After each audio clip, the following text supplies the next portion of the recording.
us pray together. Jehovah, Jesus Christ, Holy Michael, we are happy in your presence to call your beautiful name, which is Jehovah God.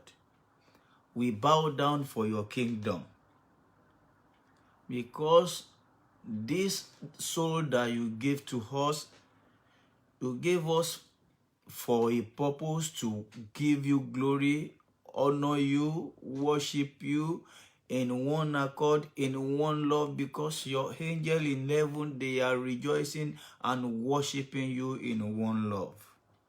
Father, we are doing this in your presence. We are doing this for your kingdom of heaven. Accept our worship. In Jesus' name I pray. Amen.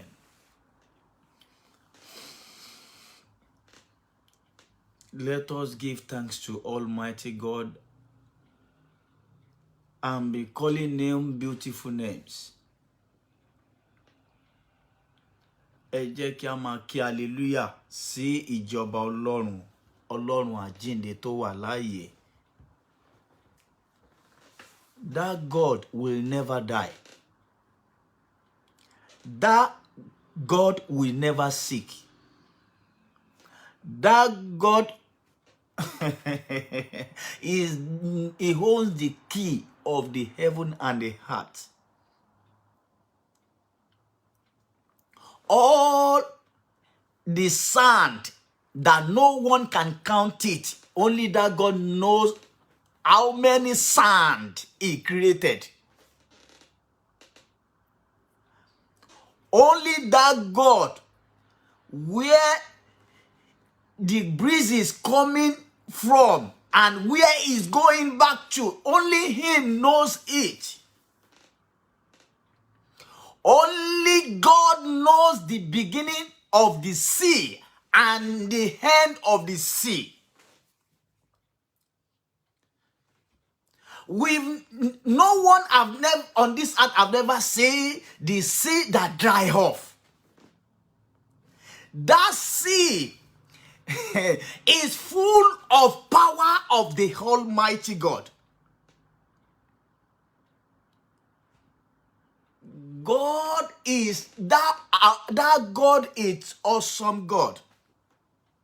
That's why let us call him Jehovah Elohim, Jehovah Elolam, Jehovah Nissi. That joy of heaven.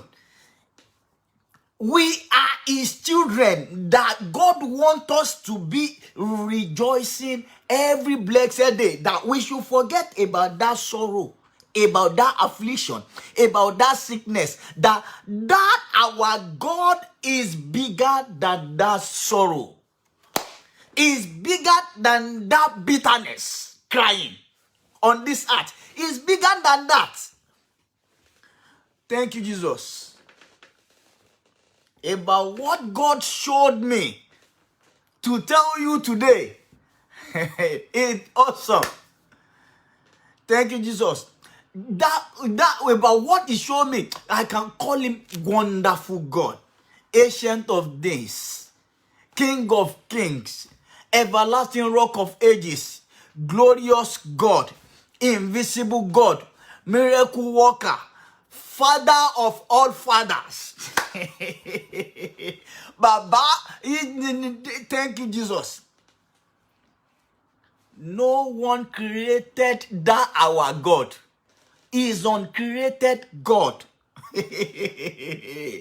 Thank you, Jesus. The firmament in the heaven, where God started it from, no one knows. Where he end it, no one can knows it. That's why when you are facing any affliction or any serious sickness or anything, give that your soul back to God as Job did in his presence. He is still praising God. That your heart, that your soul, that is what God needed. That he wants it to be rejoicing. Forget about that sorrow. Forget about it. that the God that created you is bigger than that bitterness crying. Ó tóbi ju ẹkún tí ìjọba òkùnkùn fi ń pa ẹ́ yẹn, ó tóbi jù ú lọ. Ó ju ìpọ́njú táyé fi dá ọ dúró láti ọjọ́ pípẹ́ yẹn, Ọlọ́run tó ní ayé àti ọ̀run, ó jù ú lọ. Ó ṣì ọjọ́ pípẹ́ èyí táyé fi dá ọ dúró yẹn, Ọlọ́run tó dá ọ, ó jù ú lọ. All the sickness going on in the whole world that is disturbing the whole world, that God is bigger than that sickness. Thank you, Jesus. That is why we have to bring holiness worship to his presence. Holiness worship, a pure act, a clean acts. That is what that God needs in our life. When we give this God this beautiful clean heart, you will see him. He will come to you. He will rejoice with you. All the 24 angels in the heaven, they will come down and worship with you. And thank you, Jesus. Satanic shame in your life will be loose today. Bring out your water now. Bring out your water. And you will prophesy on your water by yourself. There's something that you don't know, that God said that you should have dominion. The power of authority is inside your mouth. You can tell that sickness, that bitterness crying, controlling your destiny. That is controlling your destiny. Thank you, Jesus. You can tell him to stop. Because you don't use the spirit of dominion. That's why you steer yourself backward when you prophesy. Because dominion is a king. You are a queen. That you will not experience bitterness. You will not experience sorrow. You will not experience sickness. You will not experience die young. Because you are chosen ones. God is, you can read it about what God said, that I created you in my own image. That is love of God. That means you are angel on this earth in the image of God. Why God will now created you in his image? That sorrow will now end your life. That bitterness will now end your life. That they will now prevail. It can never prevail over your destiny because you have authority of God Almighty to tell that storm in your life, stand still, be still in the mighty name of Jesus. Use your faith. Use your stronger faith in the presence of God. Believe in his kingdom. His kingdom is full of joy. Share this program for people that they are still under this satanic chain. God wants to lose this chain. Share it for his kingdom. I will not tell you share it 500 times. I will not tell you share it 100 times. It is when you know what God deserves in your life. Maybe you know that is kingdom. It deserves blessing. That you want to bless God by worshiping him. If you are doing this in the presence about what me and you are blessing God. Anytime, how can we bless God? Is by giving him glory, giving him honor. Worship his kingdom. That's when you share this program, you are worshiping his kingdom. You love God Almighty. And the giant enemy of your life will never prevail. Because God really loves you. Giant enemy of your destiny will never prevail over your life. In the mighty name of Jesus, joy of heaven will commence in your life from today. As from today, in the mighty name of Jesus, joy of heaven will start from now in your life. In the mighty name of Jesus, joy of heaven,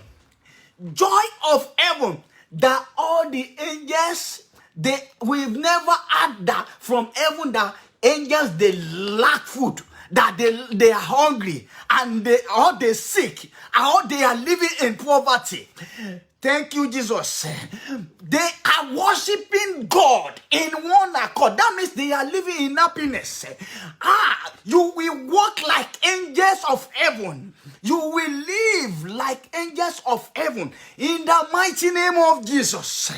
God open heaven for your people, that that satanic crying have been disturbing their destiny for many years. Maybe you will be experienced this thing for 38 years, or for 40 years, or for 50 years, or 28 years. Today, all that sorrowful life, God will end it today. God will tell him to stand still in the mighty name of Jesus. All this storm will be loose in the mighty name of Jesus. Thank you, Jesus. Joy of heaven.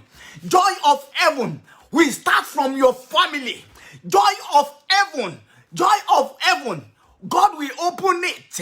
God will open it into your family. God will shower joy of heaven into your family, into my family, in the mighty name of Jesus. Ọlọ́run Olódùmarè, kò sẹ́ni tó lè dúró tiẹ̀ láti pa ọ́ lẹ́rìn bí kò ṣe Ọlọ́run. Anyone on this earth can never make you happy. It is only this God that can make you happy. Thank you, Jesus. God's kingdom is full of joy. Is full of joy. Thank you, Jesus. On this earth now, can you walk on this earth? Can you walk everything? Walk till you will die, and walk everything. Walk on this earth till maybe they'll walk. Maybe from you are working in Nigeria, you'll be working at the same time in America, or you will be working at the same time in Italy. Or it can never be possible. Iye tó wà ló máa wà. Ó lè rìn lẹ́nìí ní ìlú Nàìjíríà, kó rìn bẹ́ẹ̀ lọ́la ní Amẹ́ríkà, tàbí kó tún máa rìn never, kò lè ṣẹlẹ̀.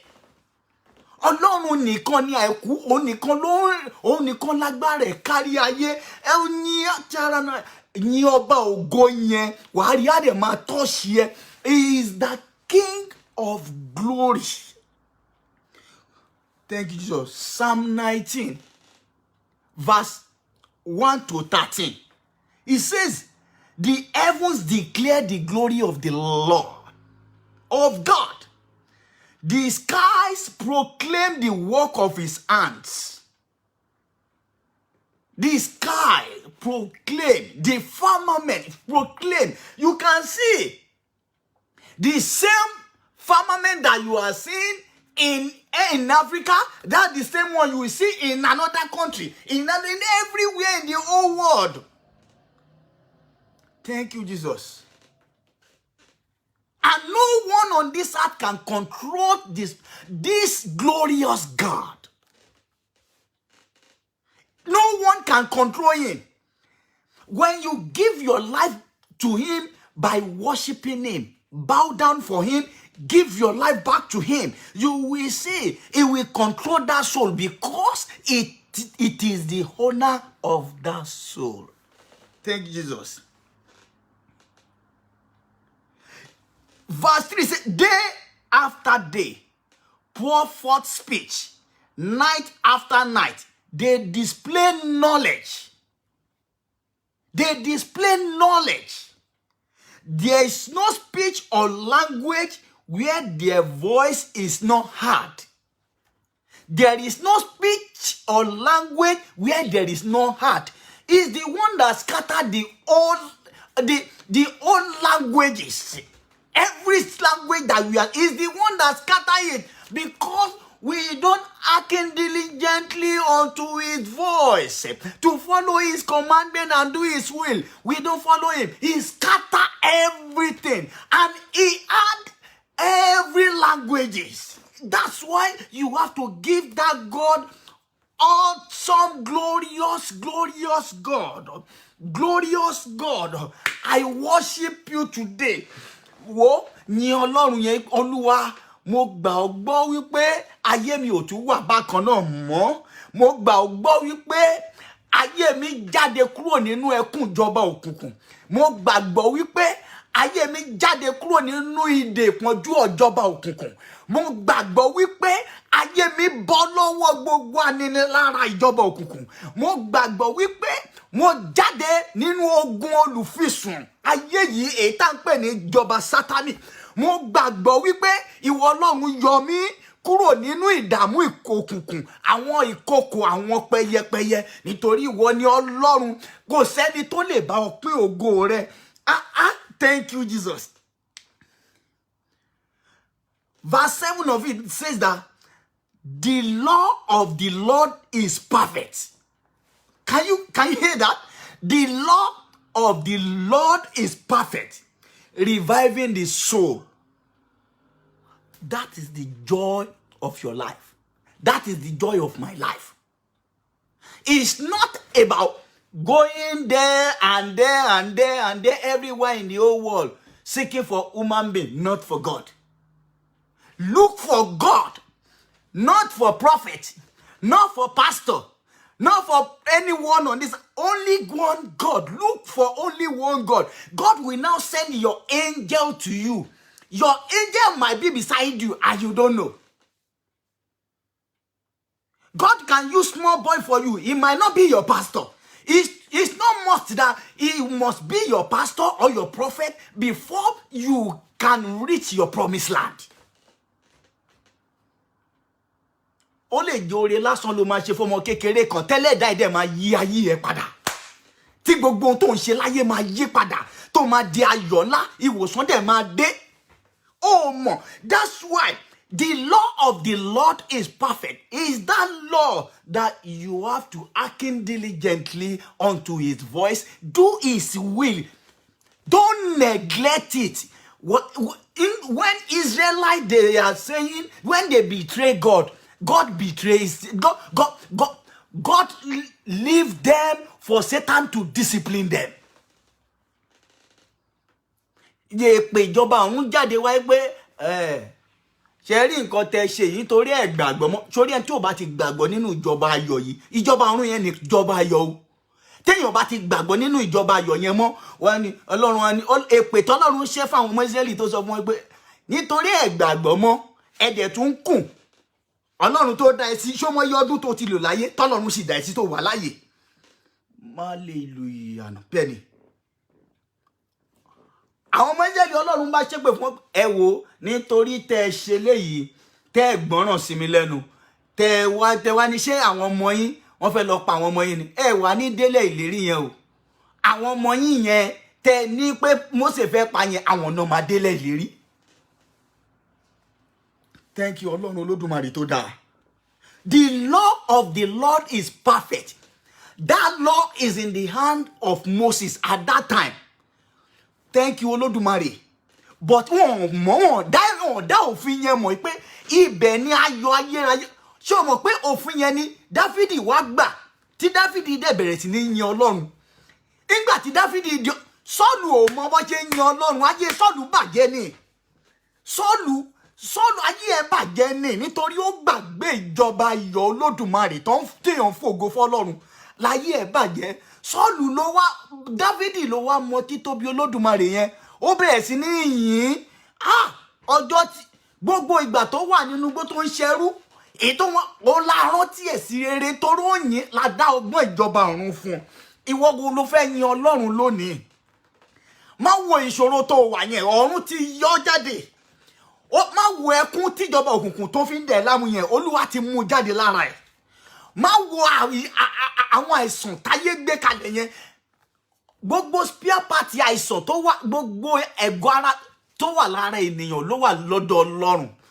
Apá ni, egungun ni, orí ni, ìbò náà yọ kúrò ńbẹ̀ tọ́run ò lè gbà padà. Ìbò náà yọ kúrò lára ẹ tíjọba tọ́lọ́run ò lè dá padà láti dá padà fún ọ. Thank you, Olódùmarè, ẹ ṣé. Wo ó yá máa yin Ọlọ́run, má jókòó kan máa yin. Mo dúpẹ́ Ọlọ́run ibi tó ti bẹ̀rẹ̀, ibi tó bá dé, ibi tó mú lọ. Mo dúpẹ́ Ọlọ́run, mo dúpẹ́ ìjọba ọ̀run lórí aya mi, lórí ọmọ mi, lórí ẹbí mi. Olúwa o ṣé, aláàánú mi, olùgbèjà mi nígbà ogun le lójoojúmọ́, alátìlẹ́yìn mi tí kì í jẹ́ kójú ó tì ní, olùgbèjà mi, Ọlọ́run Olódùmarè. Mo fi gbogbo ohun orí mi látẹ̀kọ́ mo fi pariwo ògo f'Olódùmarè, ògo f'Olódùmarè. Ẹ ṣé Ọlọ́run. Thank you, Jesus. Alààyè. The Bible says the law of the Lord is perfect, reviving the soul. You can see, it will revive your soul. The sickness will leave your body. All poverty will leave you alone. Thank you, Jesus. Every debt life will leave your body. Oh, ma fi ayé ẹ sílẹ̀ ni. Torí àgbẹ̀ ò kì í ṣe ayé àwọn ṣe ayé rẹ̀. Oh, ma fi ayé. It will revive your soul. You can see. What? Thank you, Jesus. Wo mi lórí ọ̀fẹ́ púpọ̀ tí lọ sí gbogbo báyìí yẹn bá ṣe. Ìgbà tí àwọn ọmọ Ísírẹ́lì tí Ùráyà bẹ́ẹ̀ sì jó níwájú àpótí ẹ̀rí, wọ́n ṣẹ̀ ní làwọn Fílístínì náà fi gba àpótí ẹ̀rí lọ́wọ́ wọn. Wọ́n dẹ́ṣẹ̀. Torí àwọn Fílístínì wọ́n mọ̀ pé tí àpótí ẹ̀rí yẹn bá wà ńbẹ̀, ogun ò lè ever borí Ísírẹ́lì láíláí. Ibẹ̀ ni wàhálà yẹn wà. Èyí ni òfin mẹ́wàá wọ́n mọ̀. Wọ́n ṣẹ̀ ni lọ́ fi gbà lọ. Ìgbà tí Ùráyà bẹ́ẹ̀ sì jó tí ò yẹ kó jó lápá ní ìjọba ọ̀run pa. Ló dákẹ́ lẹ́sẹ̀kẹsẹ̀ níwájú àpótí ẹ̀rí. Má Elédùmarè. Èyí ni ìrìn àjò tó máa revive your soul. It will revive your soul and take away sickness and take away poverty and take away sadness and sorrowful hearts. Thank you, Jesus.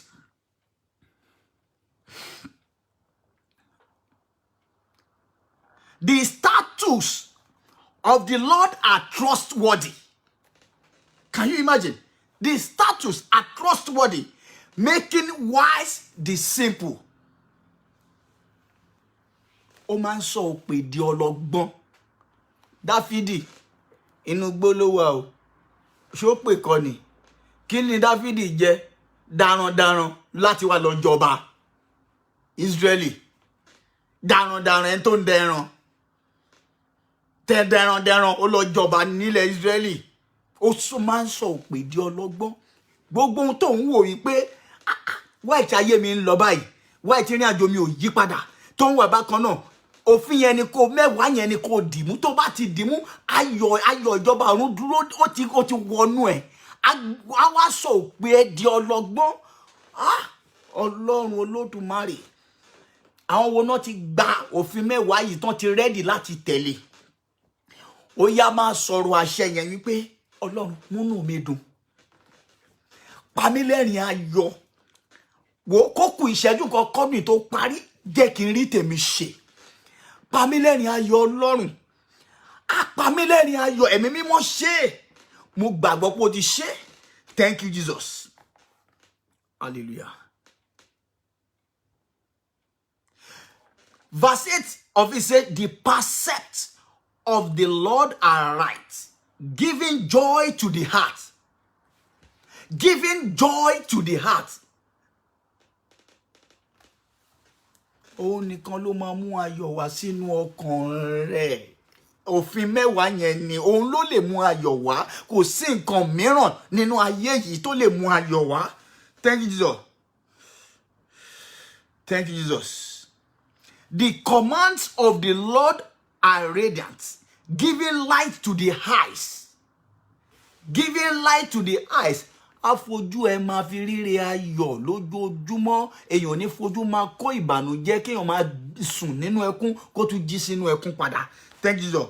The fear of the Lord is pure, ending forever. Thank you, God Almighty. Satan betrayed God.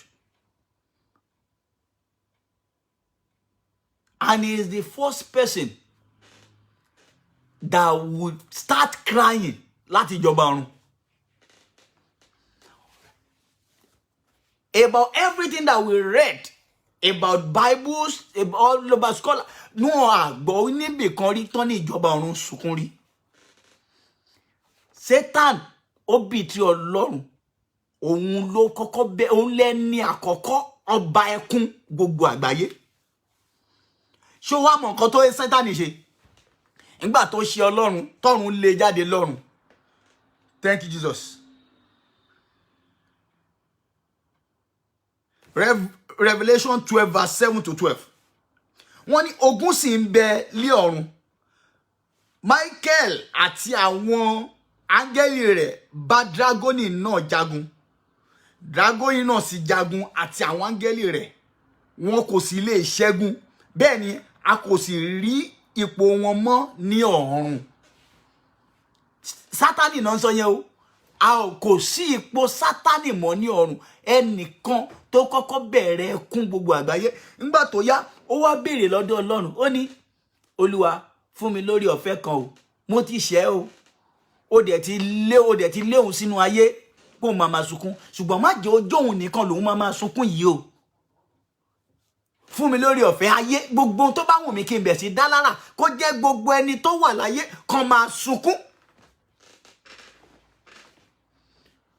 Tani, thank you Jesus. Ọlọ́run bá ó ní kí fún mi lórí ọ̀fẹ́ láti máa dán. Ṣé o mọ̀ pé ó ti fi wọ́n sí àyè wípé oníkan wà of dominion àbí? Ó dáa máa fún mi lórí ọ̀fẹ́ kí máa dán wọn wò. Jẹ́ máa ṣèdánwò fún wọn. Tán bá ti pass ìdánwò ẹ̀ bóyá máa wà lọ́dọ̀ mi tóun máa sunkún tàbí wọ́n máa wà lọ́dọ̀ ẹ tó jẹ́ pé ọ̀dọ̀ ẹni ayọ̀ wà. Àmọ́ wò ṣùgbọ́n fún mi lórí ọ̀fẹ́ kan kí máa dán wọn wò. Ọlọ́run ní okay, mo ti gbọ́ Sátánì. Máa dán wọn wò. Ẹni àkọ́kọ́ tó máa kọ́kọ́ ṣèdánwò fún ó ní Éfà. Ìgbà tó ṣèdánwò fún ó fẹ́ẹ̀lì.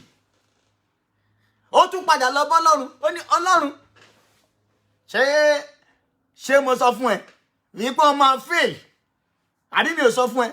Ọlọ́run ni mo ti gbọ́. Inú bí Ọlọ́run wípé bí mo ṣe fẹ́ràn àwọn ọmọ yìí tó Adam and Eve tí mo dá yín ní àwòrán áńgẹ́lì tó dára báyìí ẹ̀dẹ̀ lọ fèlì sọ́wọ́ ẹni tí ẹ ti bàjẹ́ tó ti tọ́ fún yín. Ẹ disappoint mi nítorí tẹ́ ẹ ṣe báyìí ẹ̀yin ẹ̀dẹ̀ bẹ̀rẹ̀ sí sunkún yẹn tó tọ́. Ẹkún yẹn bá bẹ̀rẹ̀ lórí ayé wọn. Sátánì lórí ẹkún yẹn ti bẹ̀rẹ̀. Ó yá ó bọ́ sórí Éfà, ó bọ́ sórí Adam. Ó wá ń lọ bẹ́ẹ̀ títí ó fi dé gbogbo ayé títí di sìn. Gbogbo lọ́lọ́run fi sọ wípé nínú ìrora ní ìwọ obìnrin yóò ti máa bímọ. Ní ẹkún yẹn wá di púpọ̀ wípé Sátánì win. Ó borí níbi bẹ̀ yẹn. Tana wá bí sínú ayé ńsìn tán bá ṣe ń bí ọmọ tuntun tí kì í ké. Nígbà tẹ́ni yẹn bá tún kú àwọn ènìyàn tún sunkún fún. Thank you, Jesus. Verse 9. Ó ní a sì lé dragoni náà jáde. Ejò láíláí ni tí à ń pè ní Èṣù àti Sátánì tí ń tan gbogbo ayé jẹ. A sì lé jù sí ilé ayé. A sì lé àwọn áńgẹ́lì rẹ̀ jáde pẹ̀lú rẹ̀. Kó lè mọ̀ Sátánì ní áńgẹ́lì káàkiri gbogbo àgbáyé. Ní òkè iṣẹ́ ọjọ́ yẹn wọ́n máa ṣàlàyé yẹn lọ́jọ́ mi. Ó ní àwọn áńgẹ́lì rẹ̀ káàkiri gbogbo àgbáyé tó máa mú ẹkún wá sínú ìdílé kọ̀ọ̀kan. Kò ń ṣègbà tá bá bí ènìyàn nìkan ló tún máa sunkún, ẹkún yẹn á tún máa lọ. Ilé wo ni ilé olówó wo tàbí ilé tálíkà wo tàbí ilé èèyàn kan wo nínú ayé ni ò sí ẹkún? Sọ fún mi. Ilé wo ni ẹkún ò sí nínú gbogbo àgbáyé? Kò sí, no matter how billionaire. Okay, òun wá owó kò lè lówó. Tó bá lówó òun, ṣé èèyàn ní ké ni? Bó lówó, ṣó ní ké ni? Gbogbo ayé ló máa ké ẹ̀kọ́ náwó. Àti gbogbo aláti ṣẹ̀ tá ti kùnà ògo Olódùmarè. Kò sí ní ẹkún bẹ́gún. Àwọn ọmọ Ísírẹ́lì tọ́lọ́run yàn wọ́n sunkún. Abrahamu ó sunkún for 100 years. Gbogbo ẹ ló mọ̀ Genesis yẹn ó wà ńbẹ̀ 15. Ó sunkún for 100 years ní Abraham fi ń sunkún tó ń wá ọmọ pé Olúwa mo dẹ̀ dúró. Sátánì ló ń dánwò, Ọlọ́run fún lórí ọ̀fẹ́ ni, ó fún ní gbà ọmọ mi ni lọ́dọ̀wò. Ó sunkún for 100 years kò fún lọ́mọ. Ọlọ́run ni Sátánì ṣáà ní fún ó dúró kò yà ní fún lọ́mọ ni. Ó mà ti pé 60 years ṣé ò ní jẹ́ kí n fún lọ́mọ ni. Sátánì ni máì fún tún fi kún ọjọ́ yẹn kó wò bóyá ó máa gba ọmọ yẹn. Kó wò bóyá ó máa bóyá tó bá fún ní ìsìn wàá rí pé òun máa tí fún lọ́mọ yẹn sì dá dúró tó bá fi kún ọjọ́ yẹn. Jẹ́ kó sunkún díẹ̀ sí, jẹ́ kó tún sunkún ká wò bóyá kò ní sẹ́ ọ. Ká wá wò bóyá kò ní sẹ́ ọ. Síbẹ̀ Abraham sì dúró. Ìwọ ni kó dúró lọ́nà ìgbàgbọ́ yẹn. Òfin mẹ́wàá yẹn ni kó dì mú. Ibẹ̀ ni ayọ̀ wà. Thank you Jesus. Ibẹ̀ ni ìdùnnú ògo ìmọ́lẹ̀ ayérayé. Ìrìn àjò tó ń bá ọ jagun yẹn kò lè jẹ́ gbé. Nítorí wípé kí ni ẹni tó bá fẹ́ràn Ọlọ́run ayé ìrandíran ẹ̀ wọ́n á já sí ìmọ́lẹ̀ ńlá. Thank you Jesus. Verse 10 ni wọ́n sì gbọ́ ohùn rárá lé ọ̀run. Ó wí pé nígbà yìí ni ìgbàlà dé àti alágbára àti ìjọba Ọlọ́run wá àti ọlá tí Kristi rẹ̀, nítorí àti lé olùfisùn àwọn arákùnrin wa jáde tí ó ń fi àwọn sùn níwájú Ọlọ́run wa lọ́sàn-án àti lóru. Ìgbà tí Jésù wá sáyé, ó ti wá rìdíùsì ẹ̀mí ẹkún yẹn. Òun ló fi ní pé ká máa pe Jésù olùgbàlà ọmọ Ọlọ́run mọ́ Olódùmarè. Èyí ni ẹkún yẹn á lè dáwọ́ dúró. Wọ́n lò lo power tá a fi fún ọ. Àwọn wo náà fẹ́ pe Jésù ní ìsìn láti gbà ẹ́ lọ́wọ́ ìjọba ẹkún, ìjọba òkùnkùn olùfisùn ayé yìí. Jésù Kristi ọmọ Ọlọ́run, bá mi dáwọ́ ẹkún ọ̀gànjọ́ òru, ẹkún ìkọ̀kọ̀, àárọ̀ kùtùkùtù téèyàn bá jí gbà yìí, téèyàn tún bú sí gbé pé ìṣòro yìí má ti sì dúró síbẹ̀. Olúwa ò mú ẹkún yìí kúrò. Ẹkún tó ń já ọmọ mi, ẹkún ìkorò tó ń já aya mi, ẹkún ìkorò tó ń já ìdílé mi, ọ̀run fàánú rẹ̀ mú kúrò ní orúkọ Jésù. Olúwa mú kúrò, ọ̀run mú kúrò, fàánú rẹ̀ mú kúrò. Jésù ṣe é. Jésù Olúwa wa, àmín. Ìjọba ọ̀run máa dùn o. Ọkàn ẹ máa balẹ̀ nínú Olúwa ni. Àyà ẹ máa balẹ̀ ní òní inú ẹ máa dùn ni. Thank you. Thank you Ọlọ́run Olódùmarè. Verse 11 ni wọ́n sì ṣẹ́gun rẹ̀ nítorí ẹ̀jẹ̀ ọ̀dọ́ àgùntàn náà àti nítorí ọ̀rọ̀ ẹ̀rí wọn kò sì fẹ́ràn ẹ̀mí wọn àti títí dé ikú. Nítorí náà ẹ máa yọ̀ ẹ̀yin ọ̀run àti ẹ̀yin tí ń gbé nínú wọn.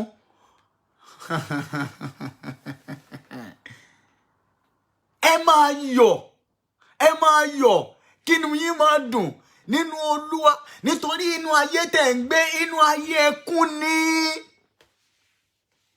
Inú ayé ìkorò ẹkún ni. Olúwa yọ mí jáde nínú ìkorò ẹkún ìjọba òkùnkùn. Olúwa tú mi sílẹ̀. Ọ̀run jẹ́ kí ayọ̀ ìjọba ọ̀run kúnnú mi. Yí omi ọwọ́ mi padà. Nu omijé ayé mi nù. Lórúkọ Jésù. Nu omijé ayé mi nù. Jésù Olúwa wa. 2 Corinthians 11 verse 3.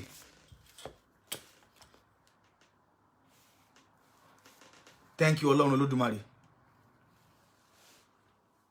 Thank you Ọlọ́run tó ga.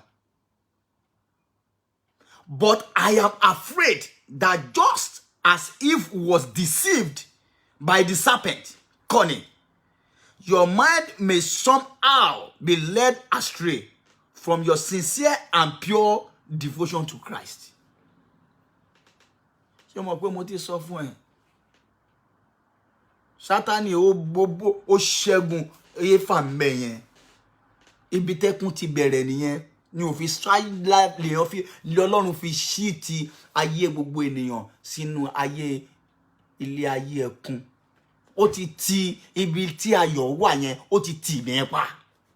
Ṣùgbọ́n nígbà tí a gbé òfin 10 wá lọ́dọ̀ Mósè, orí ọ̀fẹ́ wà láti dáwọ́ ẹkún yẹn dúró.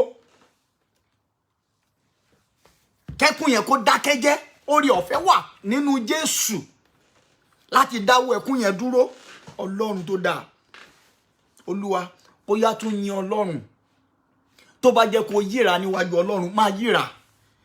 Máa sọ wípé Olúwa, mo bọ́ lọ́wọ́ àìsàn yìí. Mo bọ́ lọ́wọ́ ẹ̀mí kú òjijì. Ikú lọ́dọ̀. Mo bọ́ lọ́wọ́ àìpọ́njú. Mo bọ́ lọ́wọ́ ẹ̀mí gbèsè. Mo bọ́ lọ́wọ́ ẹ̀mí àìrọ́nà gbégbà. Mo bọ́ lọ́wọ́ ìjákulẹ̀. Mo bọ́ lọ́wọ́ promise and faith. Mo dúpẹ́ Ọlọ́run wípé o ti ṣe Ọlọ́run àìkú, ó ṣe Ọlọ́run Jésù Olúwa wa. Psalm 29 verse 2. Give unto the Lord the glory due unto his name. Worship the Lord in beauty of his holiness. Give God Almighty the praise that he deserves from your mouth. When you wake up in the morning, praise him. When you are sleeping, praise him. Don't look at that affliction. Don't look at that side. Believe in his kingdom. Believe. Have faith in his kingdom. It will make you happy. Ọlọ́run ayọ̀ ni Jésù Kristi náà. Wo wọ́n fìyà jẹ Jésù nígbà tí Jésù lọ sọ fún àwọn ọmọ Ísírẹ́lì pé ó lọ ka verse Isaiah fún wọn pé ẹ̀mí Olúwa Jehovah ń bẹ lára mi. Nítorí ó ti fi àmì òróró yàn mí láti wàásù fáwọn ní tó ti ṣàlàyé fún wọn. Nígbà ìwọ wo níbo ló ti wá? Àwọn ọmọ Ísírẹ́lì wọ́n bá wọn fẹ́ lọ ti jábọ́ lórí òkè. Ibi tán ti lọ Ọlọ́run ò sọ̀rọ̀ o. Àdìgbà tán ti dé orí òkè tán ti fẹ́ ti jábọ́ lọ́run ṣe nìkan dákẹ́. Láṣẹ dá wọn dúró ni Jésù wá rìn kọjá láàrin wọn. Ló ṣẹ̀ṣẹ̀ lọ jíṣẹ́ tọ́lọ́run rán. Nígbà tí olùfisùn yìí ó ṣèdánwò fún Jésù. Báwo ni tèmi àti ẹ wá ṣe jẹ́ tí kò ní ṣèdánwò fáwa? Ogbon tó ń là kọjá yẹn, ìyà àwọn kan ti là kọjá rí, ayọ̀ ló máa já sí. Thank you Jesus. Wàá rí nígbà tí Jésù dúró, àwọn ohun tuntun kan bẹ̀rẹ̀ sí ní ṣẹlẹ̀ nínú ayé ẹ̀. Toró dúró ti Ọlọ́run kò yẹsẹ̀, kò kúrò lọ́nà ìgbàgbọ́ yẹn. Wọ́n ṣe fẹ́ gbé ṣubú, kò gún, ó sì dúró lọ́nà ìgbàgbọ́ yẹn. Wá máa wo Psalm, thank you Jesus. Matthew 17, 1-3. Allah, thank you. Jesus' garment changed to glorious garment. Thank you. And after 6 days, Jesus taketh Peter, James, and John, his brother, and bringeth them up into an high mountain apart. And Jesus was transfigured before them, and his face did shine as the sun, and his raiment was whiter as the light. Nítorí wípé ó gbọ́ràn sí òfin Olódùmarè, ó ń ṣe fẹ́ Olódùmarè, a dẹ̀ pààrọ̀ aṣọ ẹ̀. Gbogbo ìrìn àjò tó wá ṣe láyé òun ló fi ṣàṣeyọrí. Àwọn wo ló fẹ́ gbàdúrà? Sórí ìjọba ọ̀run tó bá ti dúró ńbẹ̀, ayọ̀ ẹ máa wo gbogbo sóhun tó wá ṣe láyé tó ní ṣàṣeyọrí, ó máa ṣàṣeyọrí ẹ̀. Wàá borí ìjọba òkùnkùn yẹn. Ọlọ́run tó fi ayọ̀ kúnnú Jésù sọ bẹ́ẹ̀. Fi ayọ̀ kúnnú mi, pààrọ̀ aṣọ mi sí aṣọ ògo tuntun. Aṣọ ìpọ́njú táyé wọ̀ fún mi láti ọjọ́ pípẹ́. aṣọ àìsàn ni, aṣọ òṣì ni, aṣọ àgbàná ni, arógo ṣáájú ológo, àbẹ́ni tájọ́ ń jẹ tájọ́ ń mu, ó tọ́ rìnrìn àjò ìkà tọ̀sán tóru. Olúwa pààrọ̀ aṣọ mi, fẹ̀mí mímọ́ pààrọ̀ aṣọ mi. Ẹ̀yin áńgẹ́lì tẹ́ pààrọ̀ aṣọ Jésù lórí òkè tí Pétérù tí wọ́n tẹ̀lé ẹ tó ń jẹ́rìí ságbára yẹn, tí Mósè àti Èlíjà jáde sí ọ, tí ọ̀run ṣí. Lónìí ẹ pààrọ̀ aṣọ mi. Omi tí mo gbé dání yí padà, ẹ pààrọ̀ aṣọ mi. Ọlọ́run àìkú ẹ ó yá tún ṣe àpọ́grámù yẹn fún gbogbo àgbáyé o. Ohun tó ní ká sọ lénìí nìyẹn. Ìrìn àjò tó ní ká sọ fún ẹ lénìí nìyẹn. Bẹ́ẹ̀ ni àwọn áńgẹ́lì yẹn sọ. Ìjọba ọ̀run ni. Thank you, Jesus. Thank you, Jesus.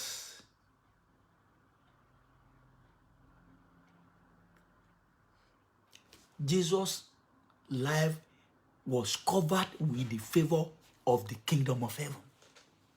On that day, his body was covered by the favor of God, by the wisdom of God, by the knowledge of God, by the understanding of God. God Almighty, cover my destiny with your favor today. Cover my life with your mercy. Cover my destiny with your favor. Cover my life with your mercy. In the mighty name of Jesus, God will cover your life with his mercy. God will cover your life with his favor. God will cover your destiny with his mercy. God will cover your destiny with his favor. In the mighty name of Jesus, God will wear you a new raiment garment. God will wear you a new raiment garment in the mighty name of Jesus. Oh, God, open heaven for your people. Ephphatha, open heaven of new glory to the life of your people. Thank you, Jesus, because they love your kingdom that is full of love, that is full of joy. Joy of God will be in your household, will be permanent in your life. Joy of God will be permanent in your life.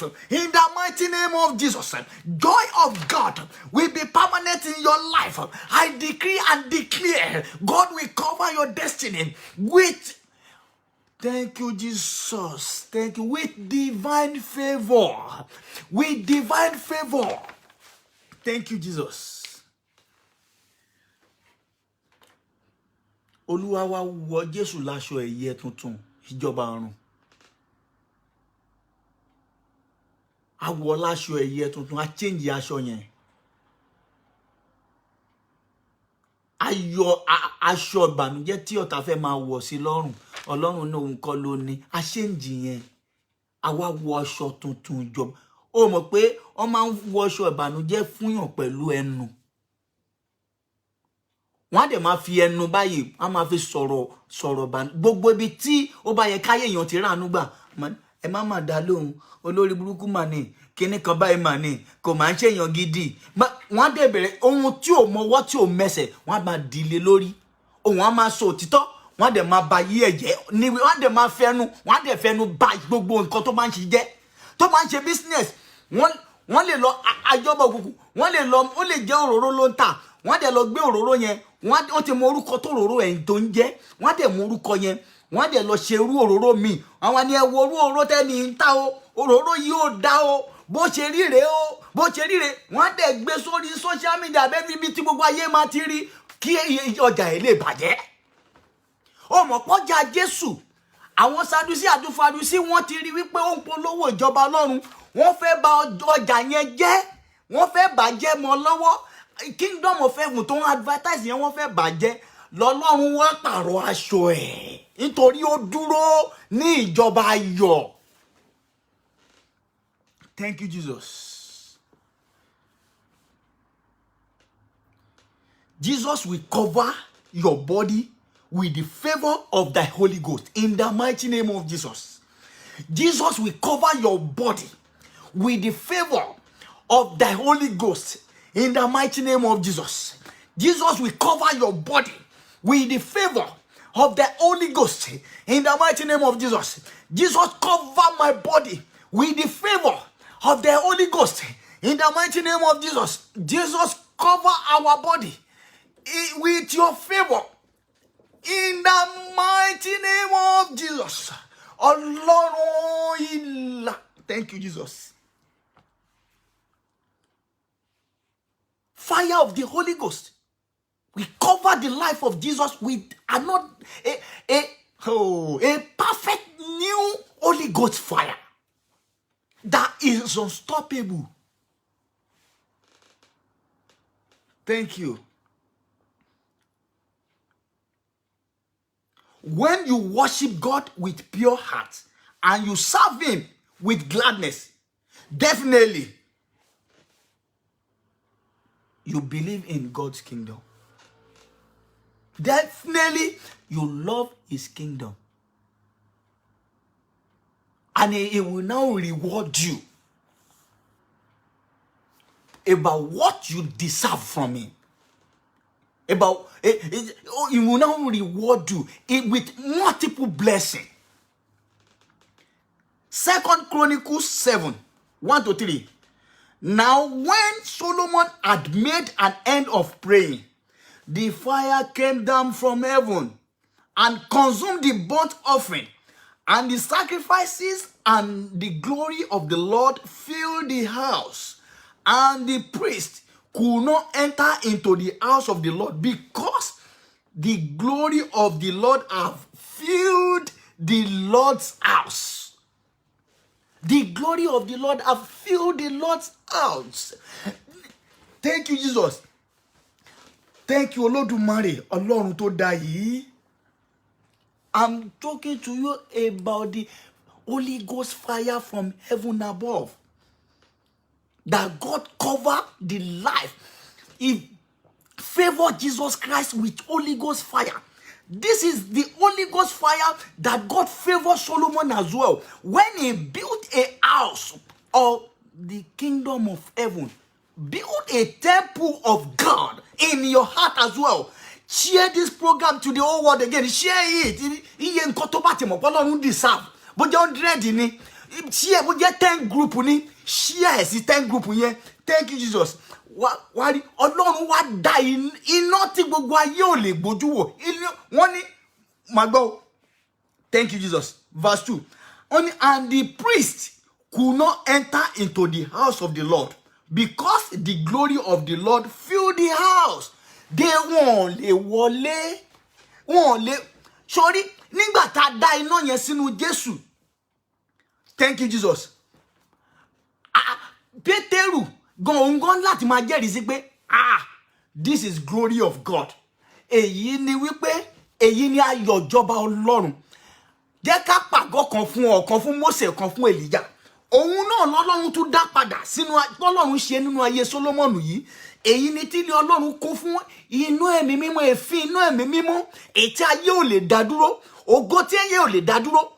Thank you, Jesus. Ògo Sólómọ́nì, gbogbo ẹ̀dá alààyè kan ò lè dá, gbogbo àgbáyé wọ́n ń wárìrì fún, wọ́n ń tẹríba fún. Ìjọba Ọlọ́run ni ìjọba tó dára. Tó bá ti ní sùúrù, tó ní ìfaradà, wàá rí Ọlọ́run á fún ẹ, wàá fẹ̀, wàá tóbi. Gbogbo ohun tó ní gbòbíà kò tó yẹn, á dẹ̀ tó, á dẹ̀ ṣẹ́kù. Olúwa o, jẹ́ kí ayé mi kó kún fún iná ẹ̀mí mímọ́. Iná ẹ̀mí mímọ́ tí kì í kú. Tí gbogbo ayé yóò wárìrì, tí màá fi rógo lò láyé. Jẹ́ kí ayé mi kó kún fún iná ẹ̀mí mímọ́. Ọlọ́run máa ṣiṣẹ́ agbára rẹ̀. Feed me with your Holy Ghost power. Masobe, God, feed me with your Holy Ghost fire. Feed my wife with your Holy Ghost fire. Feed my children with your Holy Ghost fire. God, feed me with your Holy Ghost fire. God, feed me with your Holy Ghost fire. God, feed me with your Holy Ghost fire.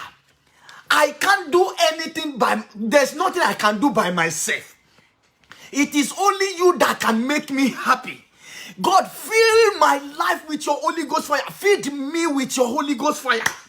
God, feed me with your Holy Ghost fire to be able to prevail over the giant enemy of my life. Feed me with your Holy Ghost fire that will make my life to be turned around. A turn around to new favor, to new blessing. God Almighty, open heaven because of me. Say this after me. God, open your heaven because of me.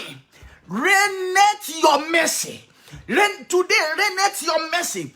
Reignite your deliverance upon you, the life of your people. God, reignite your healing. God, reignite your healing. God, reignite your healing. In the mighty name of Jesus, God will reignite healing. God will reignite his healing upon your destiny. It will set you free. Thank you, Jesus. All satanic shame that bringeth crying to your destiny, in the mighty name of Jesus, lose. In the mighty name of Jesus, by the blood of Jesus, lose satanic shame that is bringing poverty to your life, that brought sadness, that brought sickness to your life. I lose it in the mighty name of Jesus. Lose in the mighty name of Jesus. Lose in the mighty name of Jesus. Ọlọ́run Olódùmarè, gbogbo agbára tó so ayé ẹ mọ́lẹ̀ bí ẹran ewúrẹ́ tó ní wípé ọjọ́ báyìí lòun máa lọ pa, òun ń bọ̀ lẹ́ni ọjọ́ tó bá wùn á tutù sílẹ̀, á ní ó yá lọ jẹun lẹ́ni láàrin 2 hours. Ẹ bá mi so ewúrẹ́ yẹn wọlé o. Láàrin 2 hours, kò gbọ́dọ̀ ṣeré ju 2 hours lọ o mọ̀ kan máa mú ènìyàn bẹ́ẹ̀. Owó gba ìjọba ọ̀run gbọ́ ni kán má bàa sọ ayé ẹ̀ díbẹ̀. Wo ìjọba òkùnkùn máa ń sọ, wọ́n á mú yàn, wọ́n á dẹ̀ sòyàn bí ewúrẹ́, wọ́n á so mọ́lẹ̀, wọ́n ní tó bá ti di 2 hours ní kó jẹun o, even 30 minutes lọ jẹ́ kó jẹun láàrin 30 má filẹ̀ o, nítorí pé a ti dájọ́ fún un. Tá a máa bẹ́ orí ẹ̀, tá a máa fi ọ̀bẹ bẹ́, a máa sè nínú ọbẹ̀. Wọ́n máa ń ṣe ayé ènìyàn náà bẹ́ẹ̀. Wọ́n ní a ti dájọ́ fún ayé ẹ̀, ọjọ́ tá a máa lògo ẹ̀, tá a máa lò ràwọ̀ ẹ̀. Ẹ má jẹ, kò gbọ́dọ̀ jẹun o, kò gbọ́dọ̀ mómi o. Ó ní iye ọjọ́ tí a fi ṣe Israeli bẹ́ẹ̀ nílẹ̀ Egypt 430 years la fi ṣe ìran wọn tán jìyà bẹ́ẹ̀. Ọlọ́run Olódùmarè o, ta ló mú ayé mi so bí ẹran? Ẹ̀mí mímọ́ o, inú ẹ̀mí mímọ́ tú mi lẹ̀. Ogun ẹnu wo ló mú ayé mi so bí ẹran? Wo ogun ẹnu máa mú ayé èèyàn so bí ẹran. Ogun ẹnu fẹ́ sọ ayé Jésù mọ́lẹ̀. Láwọ́ pàrọ̀ aṣọ yìí, látún ẹ̀mí atúnú ẹ̀dá. Olúwa, ogun ẹnu wo ló fẹ́ sọ ayé mi mọ́lẹ̀ bí ẹran? Ẹ̀mí mímọ́ tú mi sílẹ̀. Holy Ghost fire, tú ayé àwọn ọmọ rẹ sílẹ̀, tú ayé wọn sílẹ̀. Ogun ẹnu tó sọ ayé wọn mọ́lẹ̀ bí ẹran, lórúkọ Jésù.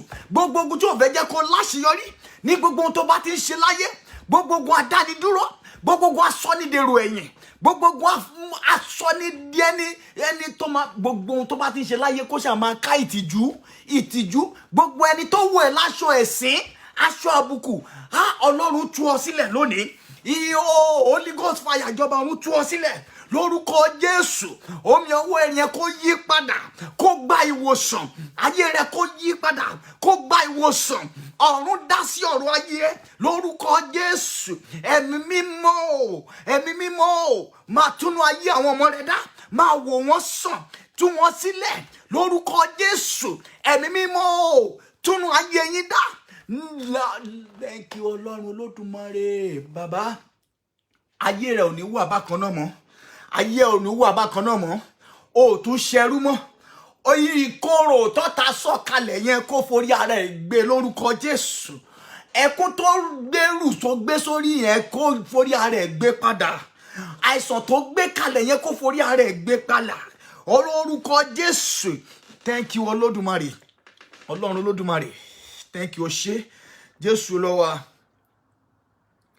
Verse 3 of it said, when the children of Israel saw how the fire came down, they bowed themselves with their faces to the ground upon the pavement.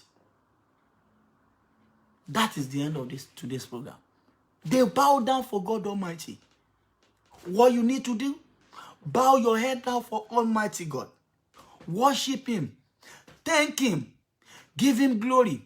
Give Him worship. All adoration to Him. Thank you, Jesus. Fi ògo fún.